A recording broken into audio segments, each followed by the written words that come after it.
Hi welcome to my mini vlog. ಇದು Wednesday vlog ಆಗಿರುತ್ತೆ. ಇನ್ನು ವೆಡ್ನೆಸ್ಡೇ ಅಮ್ಮ ಬರ್ತಾರೆ ಅಂತ ಅಂದ್ಬಿಟ್ಟು ಬಿರಿಯಾನಿ ಮಾಡಿಕೊಡೋಣ ಅವ್ರಿಗೆ. ತುಂಬ ದಿನ ಆಗಿತ್ತು, ಅವರು ಅಪರೂಪಕ್ಕೆ ಬರ್ತಾವ್ರಲ್ಲ ಅಂತ ಅಂದ್ಬಿಟ್ಟು ಅಂಬೂರ್ ಬಿರಿಯಾನಿ ಮಾಡ್ತಾಯಿದ್ದೀನಿ. ಈ ರೆಸಿಪಿನ ಶೇರ್ ಮಾಡ್ಕೊತಾ ಇದ್ದೀನಿ. ಫಸ್ಟು ಒಂದು ಪ್ಯಾನ್ಗೆ ಎಣ್ಣೆ ತುಪ್ಪ ಎಲ್ಲ ಹಾಕ್ಕೊಂಡು ಪಲಾವ್ ಸ್ಪೈಸಸ್ ಎಲ್ಲ ಹಾಕ್ಕೋಬೇಕು.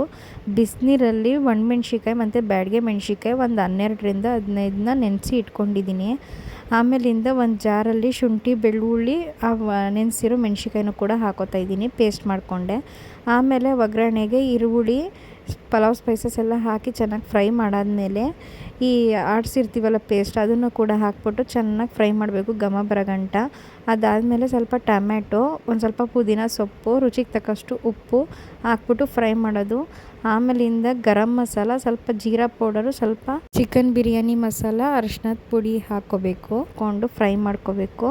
ಆಮೇಲೆ ಸ್ವಲ್ಪ ಮೊಸರು ಹಾಕಿ ಎಲ್ಲ ಫ್ರೈ ಆದಮೇಲೆ ಲಾಸ್ಟಿಗೆ ಚಿಕನ್ ಹಾಕಿ ಅಕ್ಕಿ ಹಾಕ್ಬಿಟ್ಟು ನೀರು ಮಳ್ಳಿದ್ಕೆ ಹಾಕಿದ್ರೆ ಆಯಿತು. ಅದು ಮಳ್ಳಷ್ಟರಲ್ಲಿ ನನ್ನ ಮಗನ ಸ್ಕೂಲ್ ಕೂಡ ಬಿಡೋ ಟೈಮ್ ಆಗಿತ್ತು ಅಂತ ನಮ್ಮಮ್ಮ ಅವನ್ನ ಕರ್ಕೊಬರೋಣ ಅಂದ್ಬಿಟ್ಟು ಹೋಗಿದ್ರು. ಅವನಿಗಂತೂ ತುಂಬ ಖುಷಿಯಾಗ್ಬಿಡ್ತು. ನಮ್ಮ ಅಮ್ಮನ ನೋಡಿಬಿಟ್ಟು ಬಂದು ಫಸ್ಟ್ ಹಗ್ ಮಾಡ್ಕೊಬಿಟ್ಟ, ನಮ್ಮ ಮಾಲ ಬಂದಿದ್ದಾರೆ ಅಂತಂದ್ಬಿಟ್ಟು. ಆಮೇಲೆ ಅವನ ಜೊತೆ ಸ್ವಲ್ಪ ನಮ್ಮಮ್ಮ ಆಟಾಡಿಸ್ಕೊಂಡೆಲ್ಲ ರೋಡಲ್ಲಿ ಕೂಡ ಅವ್ರನ್ನ ನಡೆಯೋಕ್ಕೆ ಬಿಡದೆ ಬಾಯಿ ಎತ್ಕೊಂಡೆ ಹೋಯ್ತೀನಿ ಅಂತ ಕರ್ಕೊಬಂದರು. ಆಮೇಲೆ ಬರೋಷ್ಟ್ರಲ್ಲಿ ಬಿರಿಯಾನಿ ರೆಡಿ ಇತ್ತು. ಬಿರಿಯಾನಿ ಎಲ್ಲರಿಗೂ ಹಾಕ್ಕೊಟ್ಬಿಟ್ಟು ರಿವ್ಯೂ ಕೇಳ್ತಾ ಇದ್ದೆ. ಸೂಪರಾಗಿ ಮಾಡಿದ್ದಾರೆ ಅಂತ ಅಂದ್ಬಿಟ್ಟು ನಮ್ಮಮ್ಮ ಹೊಗಳ್ತಾಯಿದ್ರು. ಈ ವ್ಲಾಗ್ ಇಷ್ಟ ಆದರೆ ಲೈಕ್ ಮಾಡಿ. Thank you.